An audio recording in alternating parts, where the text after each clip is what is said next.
noite. Como é bom, né, estarmos reunidos num ambiente maravilhoso como esse, né, gente? Sentindo as emanações de luz dos amigos espirituais. Depois de ouvirmos as músicas, né, o violino do nosso Luiz Marques, né? Ele já fez a palestra, né? A palestra que fala direto ao coração, né? Músicas maravilhosas, e nós estamos com a atribuição de fazermos a palestra que fale a nossa razão e, à medida do possível, ao nosso coração também.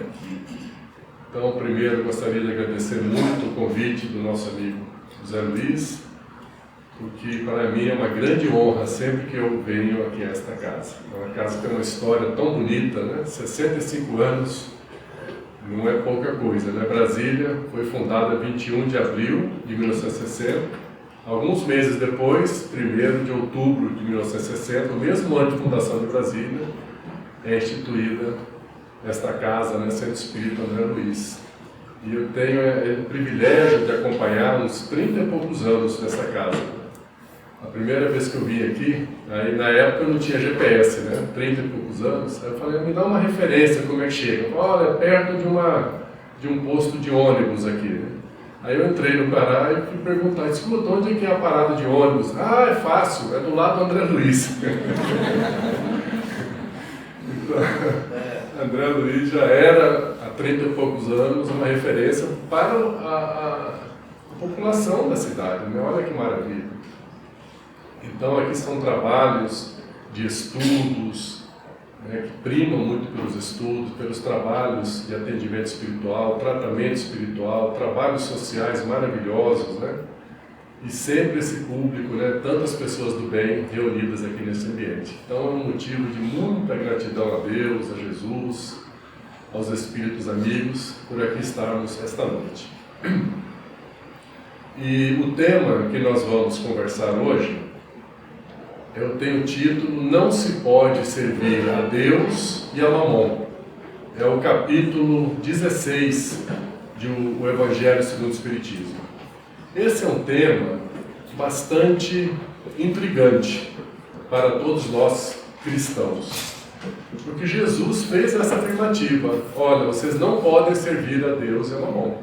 Conforme está no Evangelho de Lucas, né? Ele diz, não se pode servir a dois senhores. E senão você vai amar um e odiar o outro. Ou você vai se apegar a um e desprezar o outro. Não se pode servir a Deus e a Mamon. Ou, conforme a tradução da Bíblia, não se pode servir a Deus e ao dinheiro, né? Mamon simbolizando a vida material. Mas de imediato nós vemos um desafio para todos nós. Ora, como conciliar então a vida espiritual e a vida material? Porque nós estamos encarnados, né? No final do mês tem as contas, né? Conta de energia elétrica, de água, conta dos meninos na escola, combustível, aluguel. É a vida material, nós estamos encarnados e não temos como fugir ou evitar a vida material. Então, como é que a gente pode interpretar essa frase de Jesus? Não se pode servir a Deus e a Mamon. Ou seja, quando nós estamos ali 8 horas de trabalho em geral, né, para conquistar o nosso ganha-pão, nós simbolicamente estamos servindo a vida material, ao dinheiro. Então, claramente, nós não podemos interpretar essas palavras de Jesus ao pé da letra. Senão ninguém poderia ter um trabalho profissional. Então, como interpretar o que quis Jesus, nosso mestre divino, dizer com essas palavras que não se pode servir a Deus e a Mamon? É isso que nos propomos examinar na noite de hoje, à luz da esclarecedora e consoladora doutrina espírita. Ok?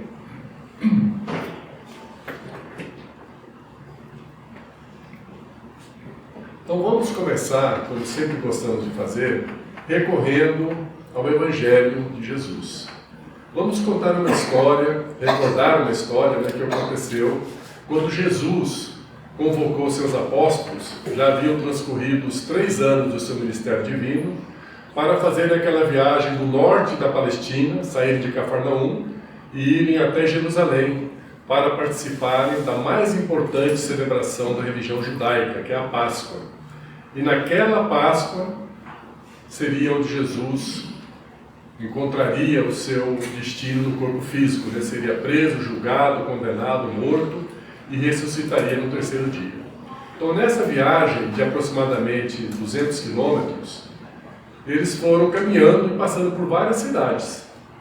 E antes de chegarem a Jerusalém, eles pararam numa cidade satélite de Jerusalém, chamada Jericó, 25 quilômetros de Jerusalém.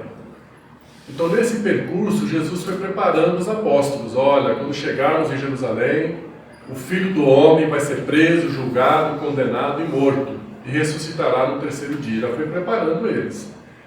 Logo antes de eles chegarem em Jericó, um pouquinho antes, o Evangelho não diz exatamente onde eles estavam, mas nós podemos situar no tempo que eles estavam há 7 dias de Jesus estar pendurado numa cruz, antes de ele entrar em Jerusalém. 7 dias apenas, gente. Jesus vai chegar em Jerusalém no domingo, né? Que ele tem aquela recepção maravilhosa, que ele entra sentado no jumentinho, que ficou conhecido na tradição cristã como domingo de Ramos, né? Isso. Então, Jesus vai entrar em Jerusalém no domingo. Então, ele sai de Jericó provavelmente na sexta ou no sábado. Então, isso que nós vamos relatar agora deve ser na sexta-feira. Então, Jesus está caminhando com os discípulos, está quase chegando em Jericó, mas não chegou ainda. E aí passa num vilarejo e vem um homem muito rico procurar Jesus para conversar. Um homem muito rico. E ele diz assim: Senhor, o que eu devo fazer para herdar a vida eterna? Depende da tradução da Bíblia, né? Um pouquinho diferente é a pergunta dele. Mas na essência, o que eu devo fazer para herdar o reino de Deus? E Jesus falou para ele: basta você observar os mandamentos. Que mandamentos Jesus estava se referindo? Aqueles mandamentos foram trazidos por Moisés, 1.200 anos antes de Jesus vir. Moisés trouxe, por inspiração divina, os 10 mandamentos. Mas aquele jovem, aquele homem perguntou: mas que mandamentos? Ele queria se certificar que mandamentos eram, né? Embora ele soubesse. E Jesus respondeu, falou: olha, não matarás, não roubarás, não darás falso testemunho, né? E foi citando, honrar pai e mãe. Aí o homem ficou todo feliz. Ah, é isso? Mas isso eu faço desde que eu sou jovem. Ele ficou todo esperançoso que ele iria herdar o reino de Deus. Só que Jesus falou para ele: olha, mas falta uma coisa. Quando Jesus fala para alguém que falta alguma coisa, pode se ajeitar na cadeira, que não é pouca coisa. Jesus falou para ele: olha, você vai, vende todas as suas posses, tudo que você tem materialmente, casas, animais, plantações, vende tudo e doa aos pobres. E aí você terá um tesouro nos céus. E você vem e segue. E aquele homem baixou a cabeça, triste, porque ele era um homem muito rico, muito rico. Como é que ele ia se desfazer de toda aquela riqueza? E os discípulos, os 12, ouviram, né, assistiram toda aquela cena e ficaram assim impressionados. Quando Jesus se afastou um pouquinho, o jovem foi embora, e Jesus falou para os seus discípulos: olha, é muito difícil um rico entrar no reino dos céus. Eu vos digo que é mais fácil um camelo passar no buraco de uma agulha do que o rico entrar no reino dos céus. Aí os apóstolos, os discípulos olharam um para o outro e falaram: realmente, né, tomaram ao pé da letra as palavras de Jesus e ficaram com aquele ensinamento. Importante lembrar uma explicação, que quando se fala do camelo, se referia, naquela época se fazia um fio do pelo do camelo. Então só que é um fio grosso. É mais difícil esse fio grosso do pelo do camelo entrar no buraco de uma agulha do que o rico entrar no reino dos céus. Então os apóstolos interpretaram aquilo ao pé da letra e conversaram entre eles, e Jesus percebeu que eles não entenderam a mensagem. Igual a gente também talvez não tenha entendido, se a gente tomar o pé da letra. Logo em seguida, continuaram caminhando e chegaram em Jericó. Quando chegaram em Jericó, a cidade ficou agitada, porque Jesus já havia realizado muitas curas, milagres, os chamados milagres, né, os seus ensinamentos divinos, ele já era muito conhecido. Então, quando chegou em Jericó, veio aquela multidão ao encontro dele. E havia em Jericó um homem muito rico também, um outro rico. E esse era um publicano, na verdade, o chefe dos publicanos. O que é um publicano? Era um cobrador de impostos. Será que o pessoal gostava dos publicanos? Ninguém gostava dos publicanos. Eles eram detestados. Imagina o chefe dos publicanos, né? Normalmente eles eram ricos, e esse era rico, chamado Zaqueu. E o Zaqueu era de uma estatura baixa. E olha que interessante, relata o Evangelho de Lucas que o Zaqueu tinha vontade de conhecer Jesus. Então ele já nos dá uma pista do estágio que o Zaqueu está. Não é tão materialista como a gente supõe. Só que como ele era de baixa estatura, estava lá em Jericó, o que ele fez? Ele subiu em uma árvore, um sicômoro, né? E ficou lá de cima assim, para olhar, para poder ver Jesus. Aí veio aquele tanto de gente caminhando, Jesus, aí ele viu Jesus, aqueles cabelos longos, aquele porte elegante. E Jesus foi caminhando, né? Ficou emocionado vendo Jesus. Mas ele teve uma surpresa. Jesus parou a caminhada, embaixo da árvore, olhou para ele, e eles não tinham se encontrado ainda. Jesus o chamou pelo nome. Zaqueu. Imagina, gente, se a gente está lá em cima dessa árvore, alguém, Jesus chama o nosso nome. A pessoa pergunta se cair, né? Falou, Zaqueu, desce daí. Porque hoje eu vou pernoitar na tua casa. E o Zaqueu ficou radiante, feliz, desceu. Mas imaginem a reação da população e dos discípulos. Porque Zaqueu é o homem mais rico da cidade. Começou aquela conversa entre os discípulos. Mas como? Eu acho que está havendo um engano. Será que Jesus não sabe que esse é um dos homens mais ricos da cidade? É um cobrador de impostos? Potencialmente um ladrão? A gente esperava que Jesus fosse se hospedar na casa do mais pobre da cidade, uma pessoa simplesinha. Ele vai no mais rico. Aí Jesus chega na casa do Zaqueu. Alguns não quiseram nem entrar. Contrariados. Tinham acabado de ouvir Jesus falar que o rico não entra no reino dos céus. Só que Jesus falou, agora eu vou ensinar para eles o que eu quis dizer. Para que eles compreendam. E aí, então, Jesus entra na casa de Zaqueu. Zaqueu serve aquela comida maravilhosa. Tem uma obra espírita, que daqui um pouco a gente vai se referir a ela, que acrescenta alguns detalhes, dizendo que Zaqueu mandou servir alimento para as pessoas na rua, do lado de fora. E ele estava muito radiante, feliz. E aí o Zaqueu se destaca e fala, Senhor, eu estou tão feliz, tão honrado com a sua presença na minha casa, que eu tomei uma decisão. Eu vou dar a metade dos meus bens para os pobres. Lembram quanto Jesus pediu para aquele homem rico doar? Quanto que foi? Tudo, 100%. Esse aqui falou, Senhor, eu vou dar a metade dos meus bens para os pobres. E, além disso, eu vou fazer uma avaliação minuciosa. Se eu identificar alguma pessoa que eu prejudiquei financeiramente, eu vou restituir a ela quantas vezes? 4 vezes. Se eu enganei alguém em R$1.000, eu vou dar para essa pessoa R$4.000. E Jesus diz assim, hoje esta casa recebeu a salvação, porque este homem é verdadeiramente um filho de Abraão. Veja que coisa interessante. O primeiro, ele pediu para entregar 100%, tudo. Para esse que fez uma homenagem para esse homem, como raramente se ouviu Jesus fazer uma homenagem para alguém, porque ele ia dar 50% dos seus bens. Como entendermos esse ensinamento de Jesus? Então vamos analisar agora essas duas passagens. A primeira, quando aquele homem rico se aproxima de Jesus e diz: Senhor, o que eu devo fazer para herdar a vida eterna ou entrar no reino dos céus? Jesus diz: olha, pratique os 10 mandamentos. Ele ficou todo satisfeito. Se é isso, já estou com o pé lá dentro, né? E eu tenho feito, observado os 10 mandamentos, desde a minha juventude. Mas Jesus falou: falta uma coisa. Vai, vende todos os teus bens, 100%, e dá aos pobres.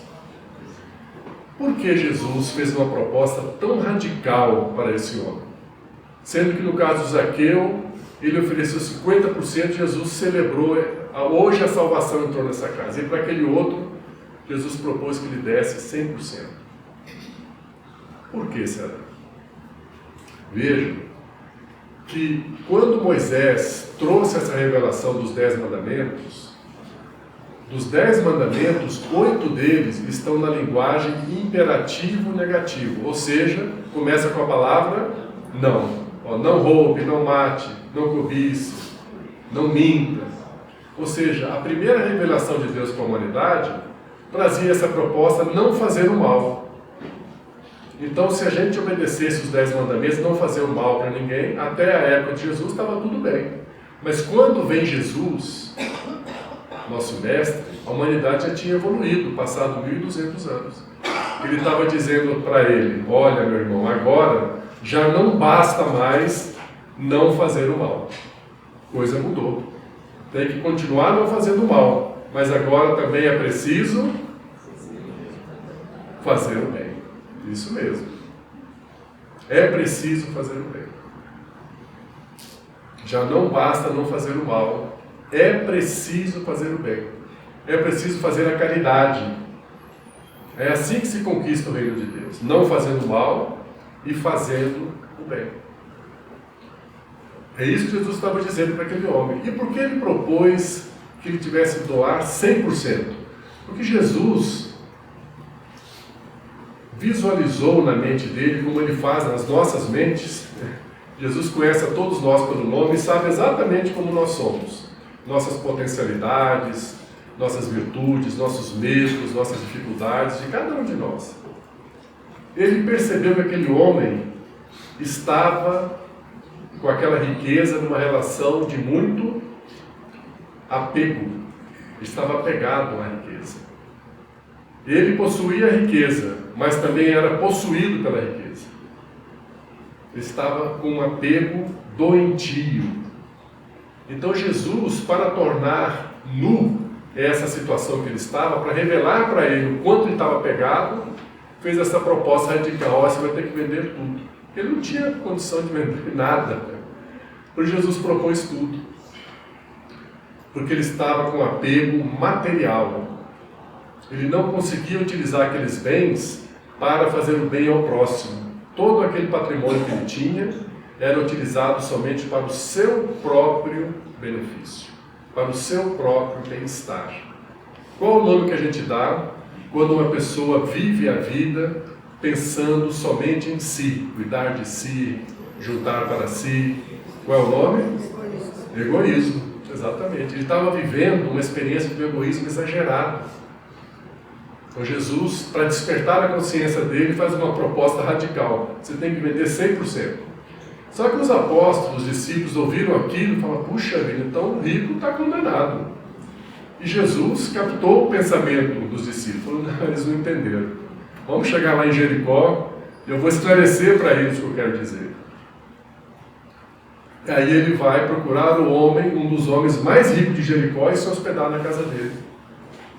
E faz uma festa dizendo para aquele homem, quando ele diz que doaria 50% do seu patrimônio e restituiria aquele que o prejudicou em até 4 vezes.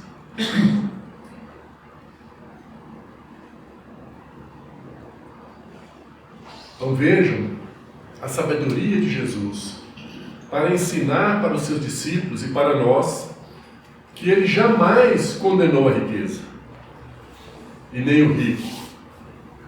Que não faria sentido Jesus trazer uma proposta que todo mundo devesse abrir mão da sua riqueza, senão o planeta seria um vale de mendigos. Então não podemos interpretar essa passagem ao pé da letra. O que Jesus estava se referindo era que os bens materiais, a riqueza, deve ser utilizada para o bem coletivo, não pode ser utilizada somente para o bem pessoal. Aí sim é um erro. Então o próprio Evangelho, nesse capítulo, os espíritos superiores nos fazem um alerta. Olha, as duas provas, a riqueza e a pobreza, são duas provas dificílimas. A pessoa nascer rico é uma prova muito difícil, nascer pobre também. Agora eu vou fazer a pergunta para vocês, que eu já sei a resposta que já li lá no Evangelho. Qual das duas provas é mais difícil, a riqueza ou a pobreza? A riqueza, isso mesmo. A riqueza é uma prova mais difícil do que a pobreza. Por que ela é mais difícil? Qual a tentação que o rico pode cair? Se sentir melhor do que os outros, cair no egoísmo exagerado, como foi o caso daquele homem, cair em aventuras no campo sensual. Ele é uma falência, ele fracassa. Mas a pobreza também é uma prova difícil. Qual é o risco da pobreza? Da pessoa fracassar do ponto de vista espiritual? Me ajudem aí, com alguma palavrinha. Oi? Isso, revolta, excelente. Uma revolta, se sentir injustiçado, também entrou no desequilíbrio espiritual. As duas provas são muito difíceis, mas a riqueza é mais difícil do que a pobreza. Vamos imaginar que está todo mundo lá no mundo espiritual, aí chega o nosso mentor e fala: olha, estamos planejando a sua encarnação aqui, você vai nascer em tal cidade, em tal família, e como você já tem conhecimentos espirituais, você vai poder escolher, você quer encarnar rico ou pobre? Qual a nossa tendência de escolher? Não é? A gente não está aqui encarnado, muita gente lutando para ficar rico.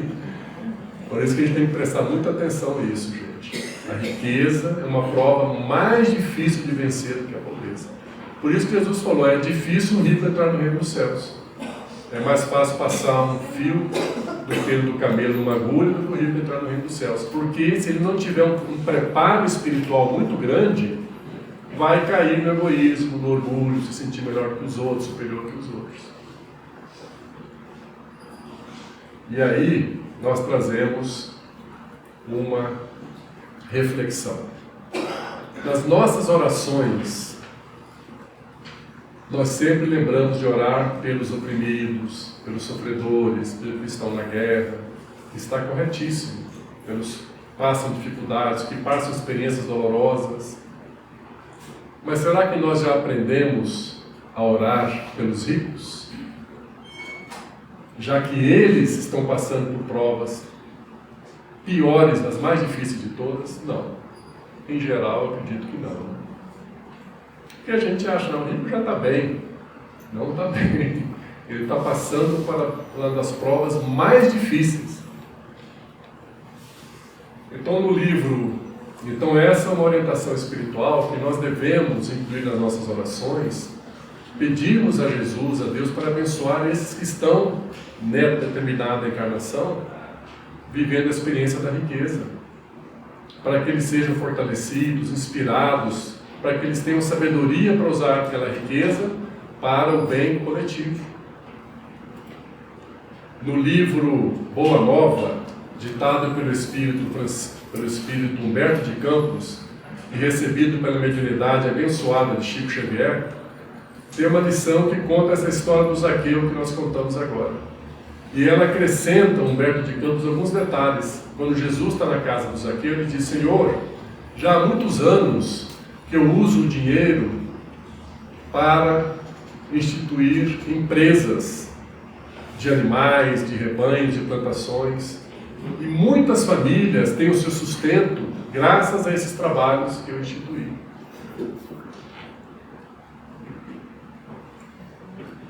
E aí Jesus ouve aquilo e fala, muito bem, Zaqueu. Aí o Zaqueu diz também, Senhor, eu tenho cuidado de estar na posição de servir os meus servos. Olha quem é o Zaqueu.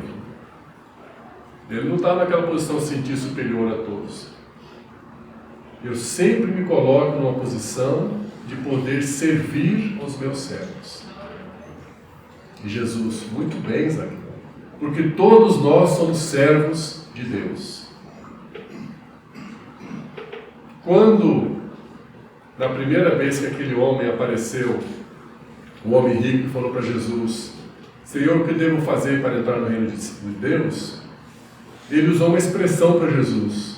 Ele chamou assim, bom mestre, o que devo fazer para entrar no reino dos céus, para herdar a vida eterna? Jesus falou para ele, não me chame de bom, porque bom é só Deus. Está no Evangelho de Lucas.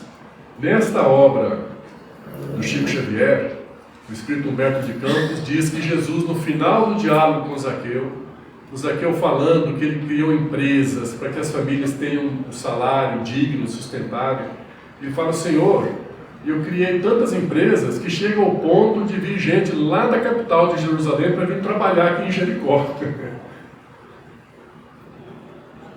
Cidade satélite, normalmente a pessoa sai da cidade satélite para trabalhar na capital, né? Lá era o contrário, tanto que o Zaqueu usava o seu dinheiro para gerar prosperidade.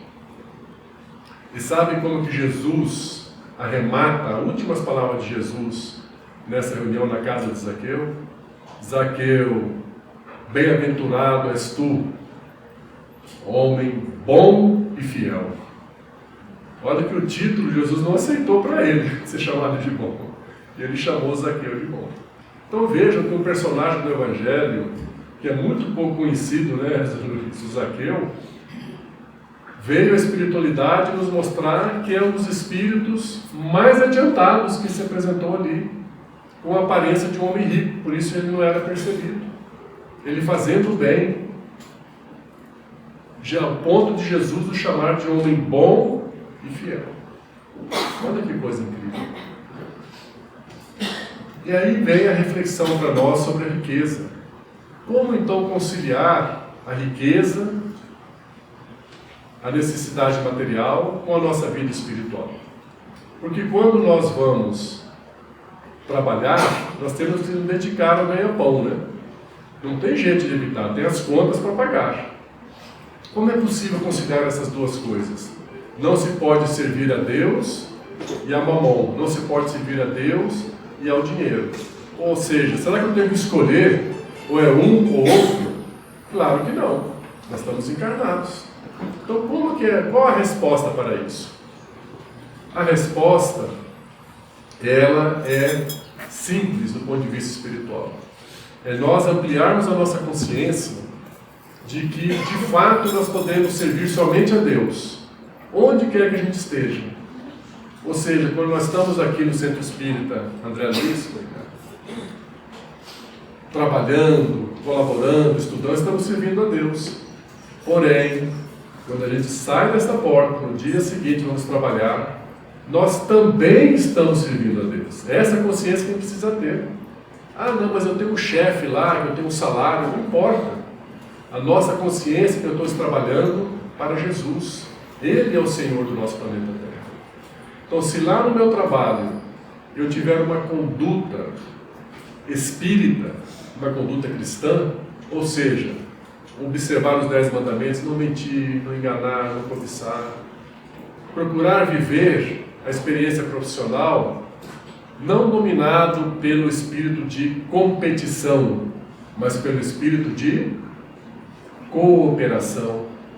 Então, no meu ambiente de trabalho, eu vou estar vivendo plenamente a vida espiritual. Então, nós devemos ser espíritas aqui no Centro Espírita e lá no trabalho também. A gente não pode fazer lá no trabalho nada que a gente não faria aqui dentro. Aí a gente está servindo a Deus o tempo todo, não está servindo a mamon. Quando a gente serve a mamon, é quando a gente muda a postura e os valores que a gente aprendeu do cristianismo, do espiritismo, no nosso ganha-pão, a gente abre mão dele. Aí sim nós estamos servindo a mamão. Aí a gente sofre. Mas à medida que a gente vai ampliando a nossa consciência espiritual, estudando aqui no André Luiz, nas palestras, nos grupos de estudo, nas orações, a gente vai percebendo, gente, que não podemos dividir a nós mesmos em 2 pessoas, ou 3, ou 4. Não, aqui eu sou o espírito. Lá no meu trabalho eu sou um trabalhador. Lá em casa eu sou o marido, ou a esposa. Não, nós somos um só. Por isso que a gente não pode servir a 2 senhores. Nós temos que ser espírita cristão em casa também. Sermos, aqui no centro espírita, se acontecer alguma casualidade, alguém pisar no nosso pé, esbarrou, esqueceu, a gente tem uma tolerância maravilhosa. Mas às vezes em casa não. A gente tem que ser espírita lá dentro de casa. Tem que ser indulgente, tem que ser tolerante. Porque às vezes a esposa ou o esposo tem um certo dia que não está bem, alterou a voz, exagerou na forma de falar. Temos que praticar a indulgência, aquela tolerância dentro do nosso lar. Aí eu estou vivendo também a vida cristã, estou servindo a Deus. Mas principalmente no local de trabalho, porque o trabalho é que está associado ao dinheiro, né? Ali que nós temos que ter uma vigilância enorme sobre nós mesmos, para que a gente continue sendo tudo aquilo que a gente está se esforçando para ser aqui no Centro Espírita, na nossa família. A gente tem que se esforçar para ser também no nosso local de trabalho. Lá não é simplesmente um local para ganhar dinheiro, é um local para vivenciarmos os ensinamentos cristãos, servindo a Deus, servindo ao próximo com humildade, com desinteresse, procurando desenvolver um espírito cooperativo, procurando sermos amigos dos nossos colegas de trabalho, procurarmos nos vigiar para não entrarmos naquela tentação de queremos competir com o colega de trabalho para ser promovido, que é uma tentação. Deixa que Deus governe. Se é aquela pessoa que vai ser promovida, se vai ganhar mais, que seja. Porque o próprio Evangelho nos fala, gente, que essa riqueza que a gente fica pensando nela, material, que a humanidade toda luta para querer ter essa riqueza, ele diz que todos nós teremos a oportunidade de ter a riqueza. Alguns de nós que estamos aqui no salão já tivemos encarnação passada. Outros vão ter. Talvez alguns, a gente não se conhece, talvez alguns estão vivendo a riqueza aqui agora. Mas todos teremos essa oportunidade. Então, a pessoa que está numa posição de riqueza não deve ser invejada, porque ela está passando por uma provação dificílima. Ela merece as nossas orações. Nós, normalmente, os governantes dos países são pessoas ricas também, os presidentes, né? Nós devemos orar por todos os governantes dos países que têm sobre os seus ombros a responsabilidade de conduzir os destinos das suas nações. Aí nós estamos vivendo plenamente, gente, o cristianismo, o espiritismo. Não fazemos distinção de pessoas, temos que orar por todos, porque todos passam por desafios. O pobre está sofrendo, temos que orar, mas o rico também precisamos orar. Quem está doente, precisamos orar por ele, para que se restabeleça, mas precisamos orar por quem também está com saúde, para que se mantenha zeloso. Então isso amplia, os ensinamentos espíritas ampliam a nossa consciência, para que nós possamos enxergar em todos os irmãos de humanidade, não importa se ele está vivendo a experiência da riqueza ou da pobreza, da espiritualidade ou até mesmo do ateísmo, todos precisam das nossas orações. Nós devemos orar um pelos outros. Vimos que o depoimento do nosso irmão Luiz Marques, né? Que quando chegou, foi convidado para tocar aqui a primeira vez, ele entrou, passou por essa porta, entrou como um ateu e saiu como um cristão. E até hoje está aqui conosco. Olha que depoimento maravilhoso. Então Jesus é o Senhor de todos nós. Então se uma pessoa hoje está vivendo experiências difíceis, né, nossos irmãos que enveredaram também pelo crime, pelas atitudes erradas, também precisam das nossas orações, não das nossas condenações. O tribunal vai condenar, Nós, como cristãos, temos que orar para que aquela pessoa escute os emissários de Jesus. Porque os emissários de Jesus estão em todo o planeta. Não importa se a pessoa acredita ou não em Jesus. Os governantes de todos os países têm espíritos de luz que estão o tempo todo procurando inspirá-los.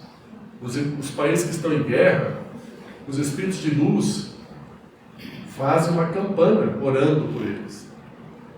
Mas e por que eles não escutam?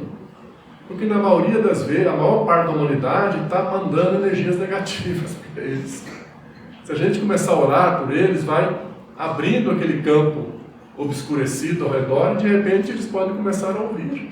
Não é que falta assistência espiritual, é porque eles não conseguem ouvir. Então, quando nós começarmos a orar cada vez mais unidos por esses personagens, né, que hoje estão fazendo coisas erradas, estão praticando mal, mas que podem mudar subitamente até.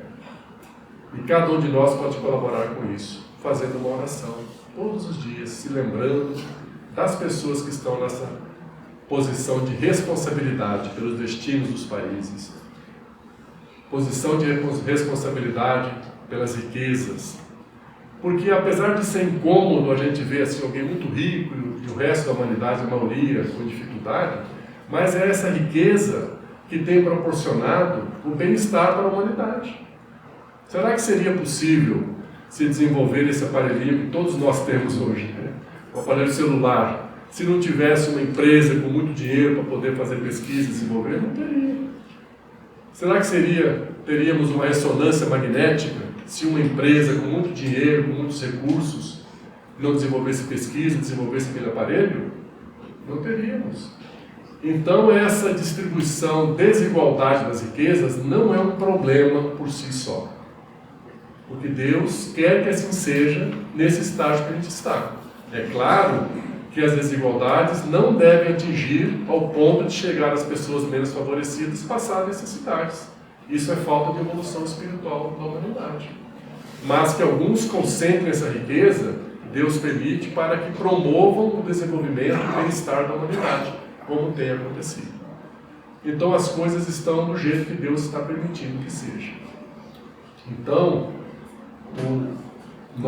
todos nós, gente, às vezes a gente pensa assim, mas se eu fizer uma oração, vai fazer diferença? O que vocês acham?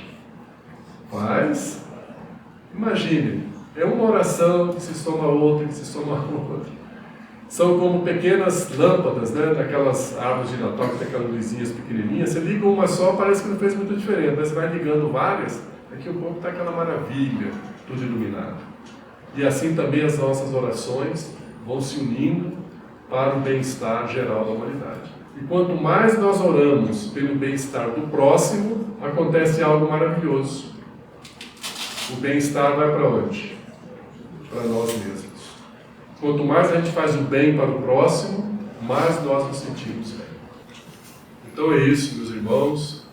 Nossa reflexão da noite de hoje, nessa noite festiva, celebrando os 65 anos dessa casa maravilhosa, sendo espírita André Luiz, tendo a satisfação de estar aqui diante da nossa Dorinha, né, tantos anos caminhando, eu aprendi muito com a Dorinha, eu sempre agradeço a ela, e com muitos outros aqui também do André Luiz. Então esse ensinamento dessa passagem, não se pode servir a Deus e a Mamon, é perfeitamente compreensível quando nós temos a consciência que nós temos que ser uma pessoa só. É o mesmo cristão. Quando a gente vai ao trabalho, ou está no centro espírita, ou está na família. Nós estamos servindo só a Deus, mesmo estando trabalhando para ganhar dinheiro. A gente está trabalhando com dignidade, com respeito, procurando ser útil, procurando ajudar o próximo. Então, nós estamos vivendo o cristianismo dentro do local de trabalho. É aquela pessoa que todo mundo vai olhar e fala, puxa vida, esse fulano é diferente. Sempre que alguém está triste, ele se aproxima para conversar, para levar uma palavra de consolo. Sempre que tem um problema, ele é o que mais trabalha, é o que fica um pouquinho mais fora do horário. É o que procura servir mais, não reclama do local de trabalho, não fala mal de ninguém. Então está vivendo plenamente o cristianismo no local onde ele está conquistando a vida material. E assim, nós concluímos a nossa reflexão da noite de hoje. agradecendo a todos pela atenção, pelo carinho que nos ouviram, pelas boas energias que emanaram, que nos ajuda tanto aqui que estamos nessa responsabilidade. Muito bom as participações também, foram excelentes, e nossos votos de muita paz para todos. Obrigado.